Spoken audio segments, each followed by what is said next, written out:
Hello दोस्तों, अस्सलाम वालेकुम। मैं अहमद राइन और मेरा यूट्यूब चैनल का नाम है अमन ब्लॉग 81। प्लीज़ भाइयों, आप लोगों से मैं गुजारिश करता हूं कि मेरा यूट्यूब चैनल अमन ब्लॉग 81 को ज़रूर सब्सक्राइब करें। क्यों तो आप लोग सब्सक्राइब करते हैं तो मेरा हौसला बुलंद होता है और बहुत खुशी होता है कि हम जैसे लोगों को लोग सब्सक्राइब कर रहा है और जो है सो उससे मैं उत्साहित होता हूं और बहुत खुशी होता है कि मुझे कोई सब्सक्राइब करता है। तो प्लीज़ मैं दोस्तों से गुजारिश करता हूं कि जिन भाइयों के पास अगर मेरा वीडियो जाता है तो प्लीज़ वो सब्सक्राइब करें, ज़रूर सब्सक्राइब करें। मैं आप लोगों के ही प्यार और स्नेह के लिए वीडियो बनाता हूं और लोगों तक अपने दिल की बात या जो माहौल गुजर रही है उसको मैं कहने का कोशिश करता हूं।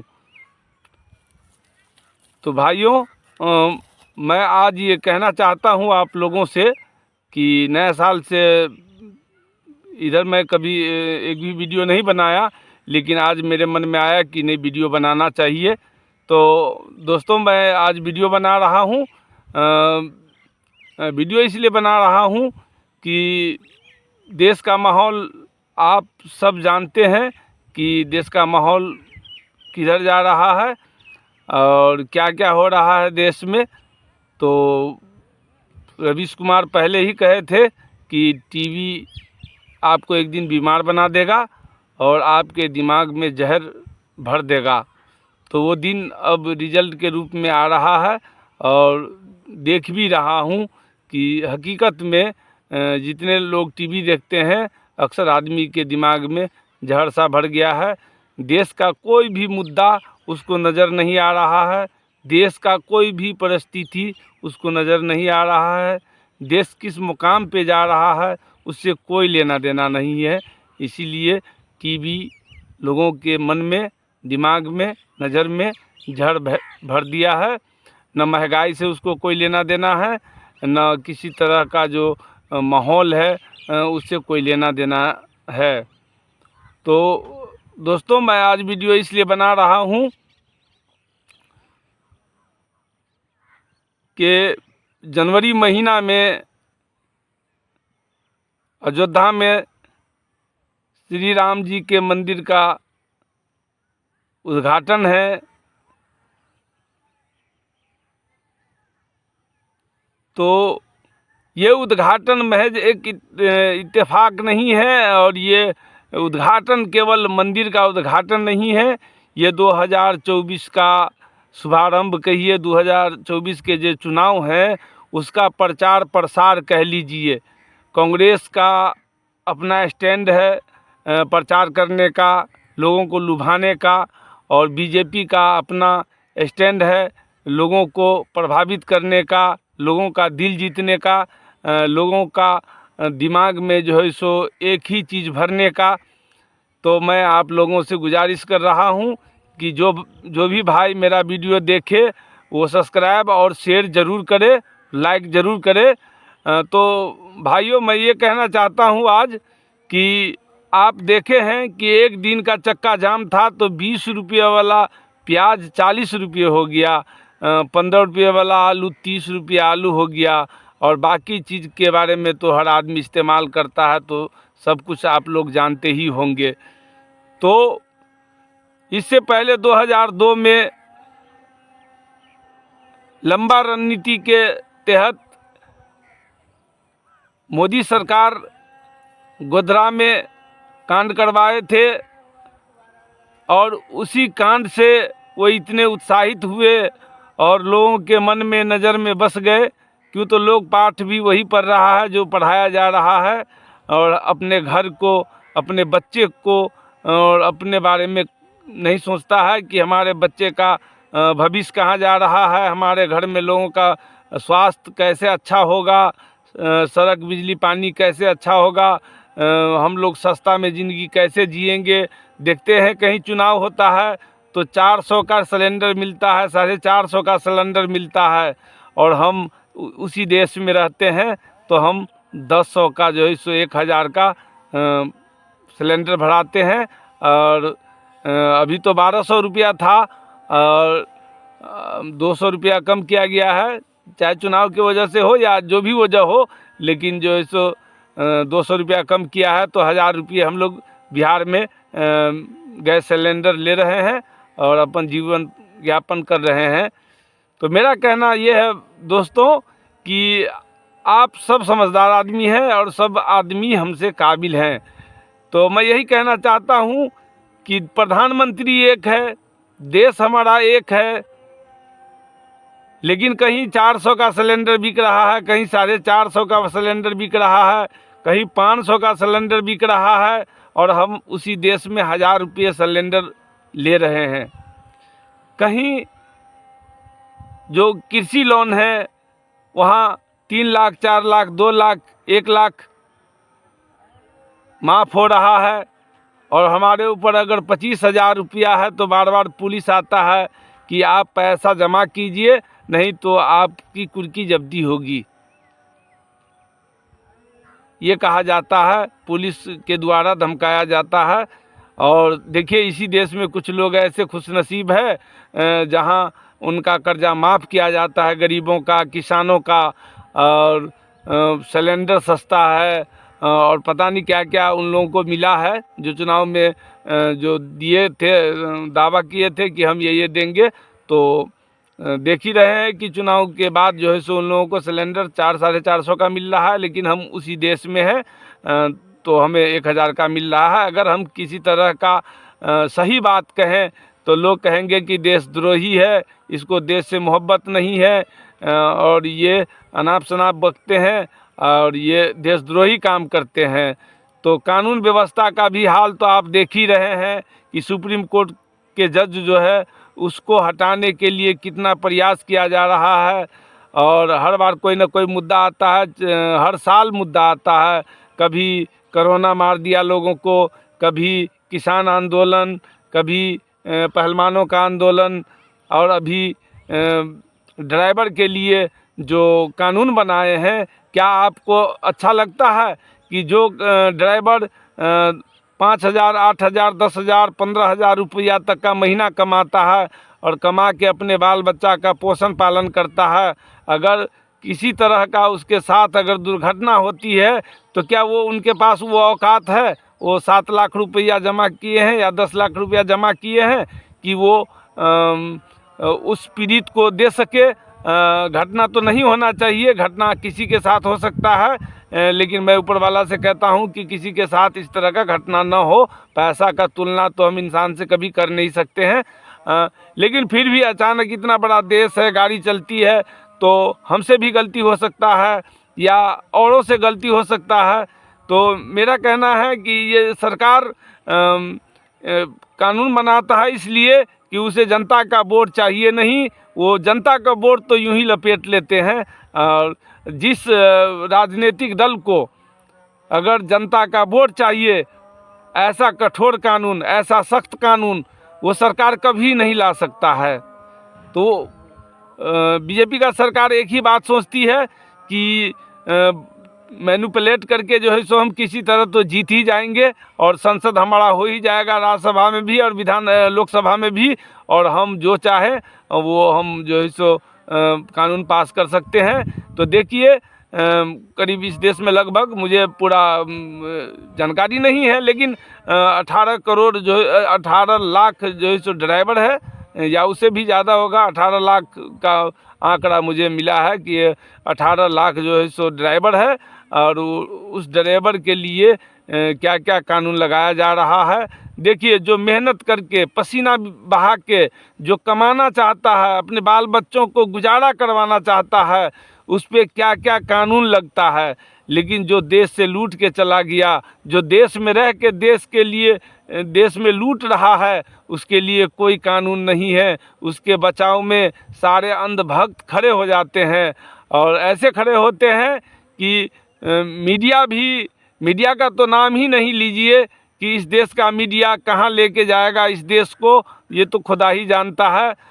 बिल्कुल अपना पैसा कमाने के चक्कर में या अपना दलाली करने के चक्कर में या अपना जो है सो गोदी मीडिया कहलाने के चक्कर में सारा चीज़ अपना वो दाव पे लगा दिए हैं कमाई के चक्कर में। क्यों तो उसका सरकार का जो है सो रहनुमाई करती है तो सरकार अच्छा खासा पैसा देती है उसको, और सारा मीडिया भी उन्हीं लोगों का है, अडानी का, अंबानी का, सारा जो इलेक्ट्रॉनिक मीडिया जो है ये दो ही आदमी का है, ज़्यादातर चैनल उन्हीं का है और सरकार उसी के लिए बनती है, सरकार उसी को अच्छा चाहती है, सरकार उसी के लिए ये सारा प्रोपेगेंडा फैलाती है और कानून बनाती है।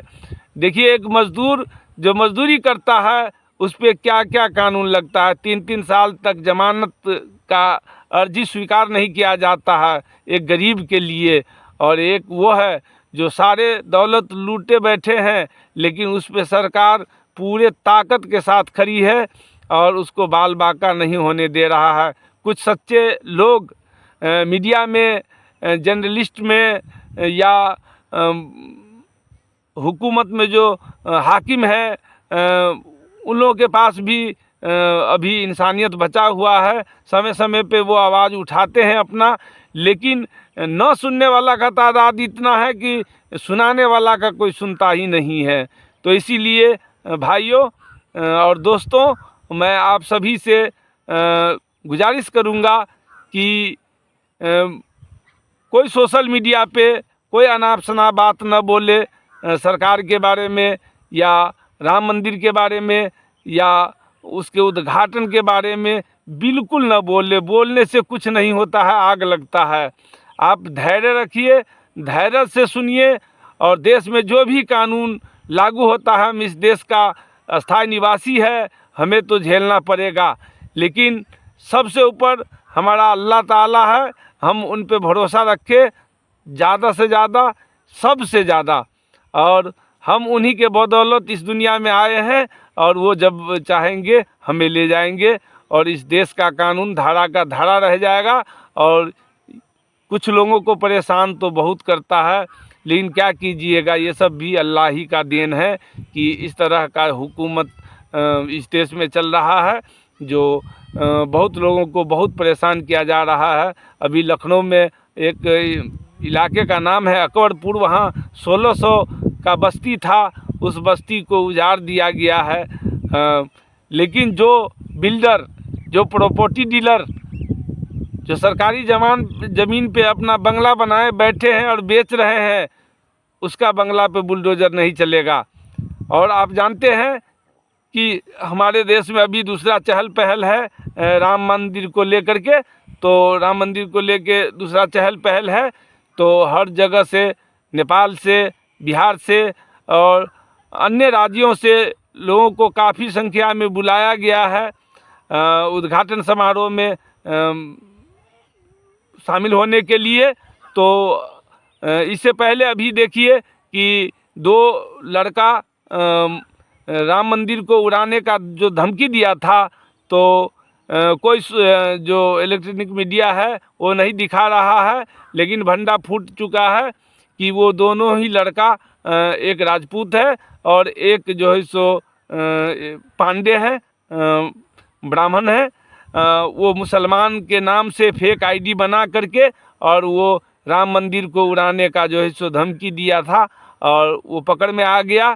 तो पकड़ में आने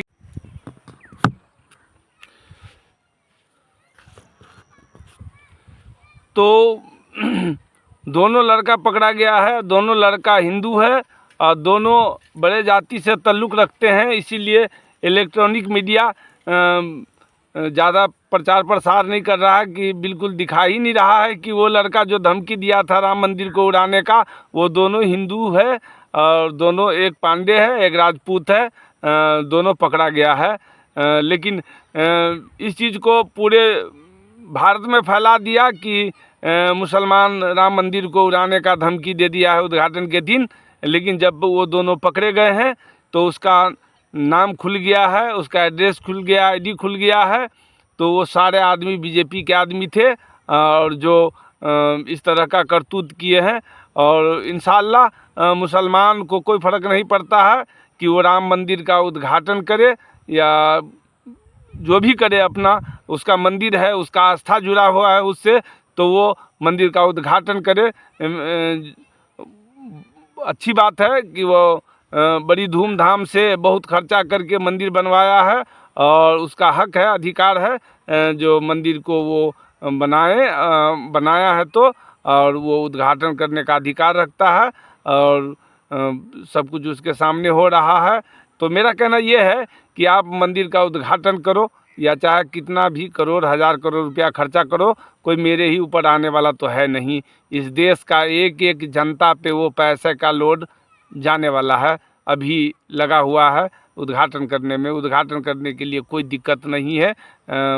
मैं भी स्वागत करता हूँ उद्घाटन का, वो करे, बड़ी धूमधाम से करे। लेकिन मैं अपने मुसलमान भाइयों से कहना चाहता हूँ कि आप किसी तरह का राम मंदिर के विषय में किसी तरह का टिप्पणी नहीं कीजिए, उससे बिगड़ सकता है, सुधरेगा नहीं, बिगड़ेगा और आप हज़ारों को बिगाड़ेंगे इस बात को लेकर के। तो इसीलिए मेरा आपसे गुजारिश है कि जब तक राम मंदिर का जो उद्घाटन हो रहा है तब तक आप अनाप शनाप यूट्यूब चैनल पे, सोशल मीडिया पे किसी तरह का भड़काऊ बात या भड़काऊ भाषण प्लीज़ न करे। जिसका ताकत है, जिसका हुकूमत है, वो चाहे जो करे, हम बिल्कुल कबूल करते हैं। हम इस देश में रहते हैं, हम इस देश का नागरिक है और इस देश का सरकार जो भी करेगा हमें मानना चाहिए और हमें नकारना नहीं चाहिए, हमें मानना चाहिए, हर हाल में मानना चाहिए।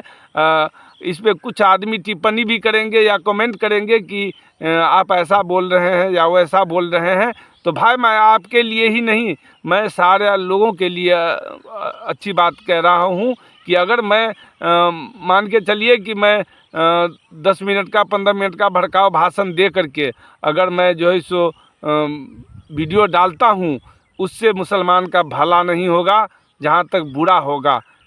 तो इसीलिए मेरा आपसे गुजारिश है कि किसी तरह का भड़काऊ भाषण, किसी तरह से भड़काऊ टिप्पणी नहीं करे और उन लोगों को शुभकामना दे। क्यों? तो उनका हुकूमत है, उनके पास सारा ताकत है, तो जो जी में आए वो करे, हमें कोई फ़र्क नहीं पड़ता। हमें हमारे लिए हमारा मस्जिद है, हम वहाँ नमाज़ पढ़ते हैं, हमें भी कोई दिक्कत नहीं है। वो बनाए हैं, कोई बात नहीं है, उसका हुकूमत है और कोर्ट उसको डिसीजन दिए हुआ है और कोर्ट मेरे लिए सर्वोपरि है।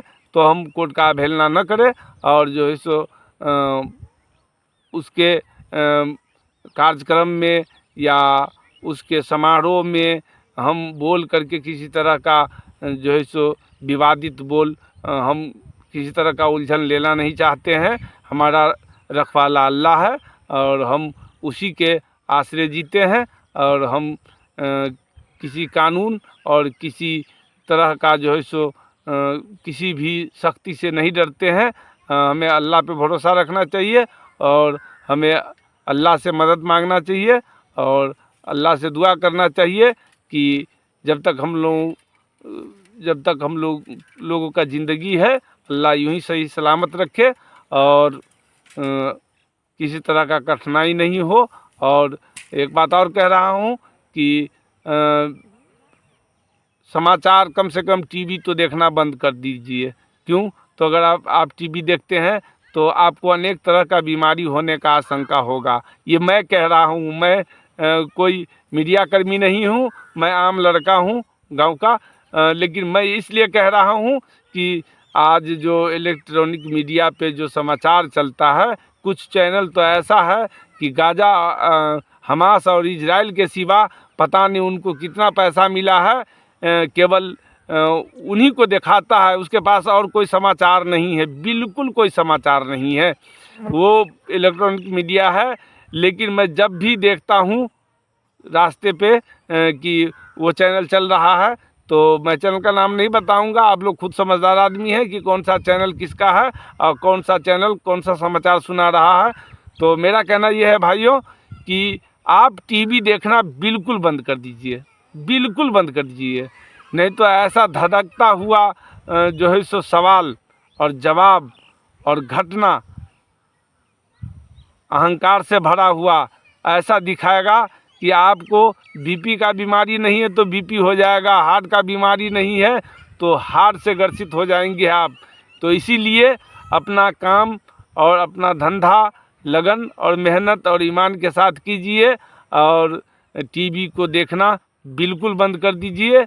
इंशाअल्लाह हम लोग बहुत महफूज है, हम लोग इंशाअल्लाह में बहुत महफूज रखेंगे, क्यों तो हमको जो इस धरती पे लाया है अधिकार उसी को है ले जाने का। इधर कोई कानून कोई शक्ति का अधिकार नहीं है कि हमको यहाँ से कहीं ले जाए। ये बिल्कुल निश्चित रहिए कि अल्लाह जो भी करेगा अच्छा करेगा और बेहतर करेगा। तो मैं सभी भाइयों से कहना चाहता हूँ कि बिल्कुल आप राम मंदिर को लेकर के या कोई भी विवादित बोल सोशल मीडिया पे न डालें और बिल्कुल आप चुपचाप रहें। कई तरह का चैनल है जहां अच्छा खबरें दिखाई जाती है, बहुत एंकर ऐसा है जिसका चैनल बहुत अच्छा दिखाता है, तो उसी चैनल को आप देखिए और शांति महसूस कीजिएगा, सुकून महसूस कीजिएगा। नहीं तो इलेक्ट्रॉनिक मीडिया देखिएगा तो आपको बिना बीमारी का बीमारी हो जाएगा और आप जल्दी बीमार पड़ जाएंगे और इलाज का भी व्यवस्था नहीं है जो इलाज आप करवा सकेंगे। सरकार हर साल कहती है कि मैंने कार्ड बनाया है सबको 5 लाख का जो आयुष्मान कार्ड है उसका जो है सो 5 लाख तक का सुविधा मैं प्रदान करता हूं एक व्यक्ति का 1 साल में। तो मैं बता देता हूं आपको कि मेरे गांव की बात मैं बता रहा हूं कि मेरे गांव का जो है सो हमारे मोहल्ला का, गांव का नहीं, मैं अपने मोहल्ले के बात बता रहा हूं। मेरे मोहल्ला में कम से कम तो 250 घर है और 250 घर में केवल आयुष्मान कार्ड का जो लिस्ट आया था उसमें केवल 26 आदमी का नाम है। आप पूरे भारत को आयुष्मान कार्ड का सुविधा दे रहे हैं। आयुष्मान कार्ड के द्वारा बीमारी का 5 लाख का जो है सो इलाज करवा रहे हैं और मेरा मोहल्ला 250 के करीब का मोहल्ला है और गांव तो बहुत बड़ा है लेकिन मैं मोहल्ले की बात करता हूं।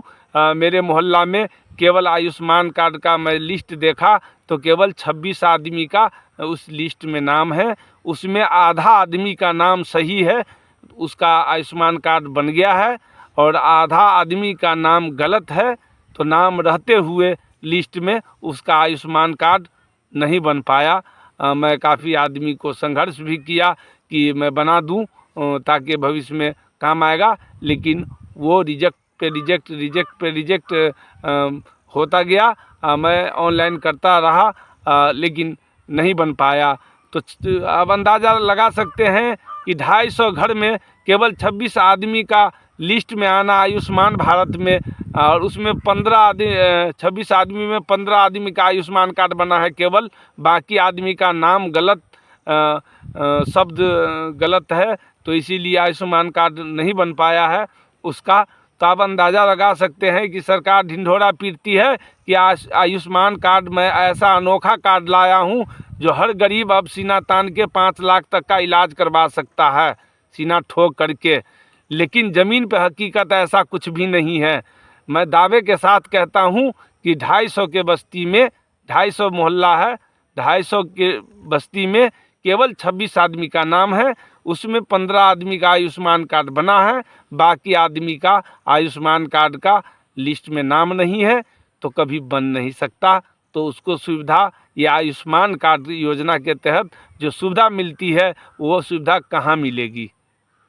और कई कांड में ऐसा भी देखा हूँ, एक आदमी बीमार पड़ गया था तो उसके पास आयुष्मान कार्ड था और वो वार्ड सदस्य हैं, उसकी पत्नी का तबीयत खराब हो गया तो ऑपरेशन का नौबत आ गया, तो लेके गया मधुबनी में जा कर के वो कहा कि ये मेरे पास आयुष्मान कार्ड है और मैं इलाज कराना चाहता हूँ।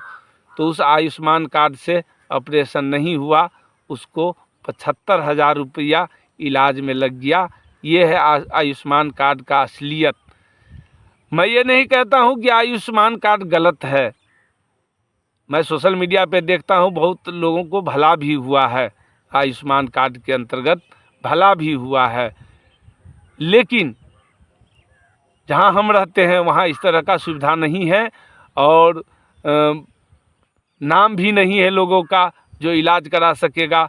तो मैं सोशल मीडिया के द्वारा कहना चाहता हूँ सरकार से कि सरकार ये योजना कैसा है, जिसको गेहूं चावल मिलता है, जिसको आप गरीब के कैटेगरी में रखे हैं, 80 करोड़ जनता को अनाज देते हैं, तो उसी 80 करोड़ आदमी को आप आयुष्मान कार्ड का लिस्ट क्यों नहीं देते हैं, क्यों नहीं बनाने देते हैं उसको, या बनने का प्रक्रिया क्यों नहीं शुरुआत करते हैं कि जो गरीब है, जो राशन कार्ड के अंतर्गत फ्री का गेहूं और चावल ले रहा है, तो वो तो गरीब है, आपके नज़र में भी है और हकीकत में भी गरीब है। तो राशन कार्ड के ही द्वारा कुछ ऐसा अलाउंस कीजिए ताकि उस गरीब का आयुष्मान कार्ड बन सके। आयुष्मान कार्ड के द्वारा जो भी सुविधा मिलती है तो उस गरीब को आयुष्मान कार्ड का सुविधा मिले और वो भी इस देश में रह करके गौरव फील करे कि सरकार का ये योजना है वो हर गरीब के लिए बहुत फ़ायदेमंद है। तो मैं तो आंकड़ा बता ही दिया हूँ कि 250 घर का जो है सो मेरा मोहल्ला है, गांव तो बहुत बड़ा है लेकिन 250 घर का मेरा मोहल्ला है, उसमें केवल 26 आदमी का नाम है, उसमें 15 आदमी का आयुष्मान कार्ड बना है, बाकी आदमी का तो छोड़ ही दीजिए। चक्कर मारते मारते अप्लाई करते करते जो है सो थक गया है, लेकिन आयुष्मान कार्ड किसी का बना नहीं है। तो इसीलिए मैं सभी मुस्लिम भाइयों से कहना चाहता हूं कि सोशल मीडिया का दौर है, आप बोलोगे कुछ और जोड़ करके कुछ और कर देगा। तो इसीलिए आपसे मेरी विनती है, मेरी गुजारिश है कि सोशल मीडिया का दौर है, आप किसी तरह का टिप्पणी बिल्कुल न करें सोशल मीडिया पे, अपने बचे और अपने जात को बचाए, अपने समाज को बचाए। उससे बेहतर है कि आप अपने औलाद को पढ़ावे लिखावे, उच्च शिक्षा दे। और आज के युग में बिल्कुल गरीब कोई नहीं है, बहुत कम ही आदमी है जो बिल्कुल निहायत गरीब है, नहीं तो अपने बच्चों को पढ़ा सकता है, इतना कैपेसिटी लोगों के पास है। स्कूल है, स्कूल में चाहे जैसा पढ़ाई हो, स्कूल है, ट्यूशन है, 300 400 500, हम लोग देहात में रहते हैं तो देहात का ट्यूशन फीस 500 रुपया है 1 घंटे का।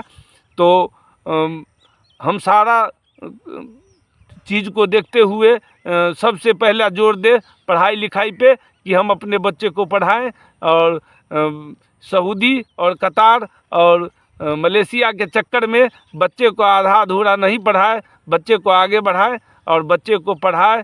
और जब हमारा बच्चा पढ़ेगा तो हमारा समाज बढ़ेगा और हमारे समाज में जागरूकता आएगी।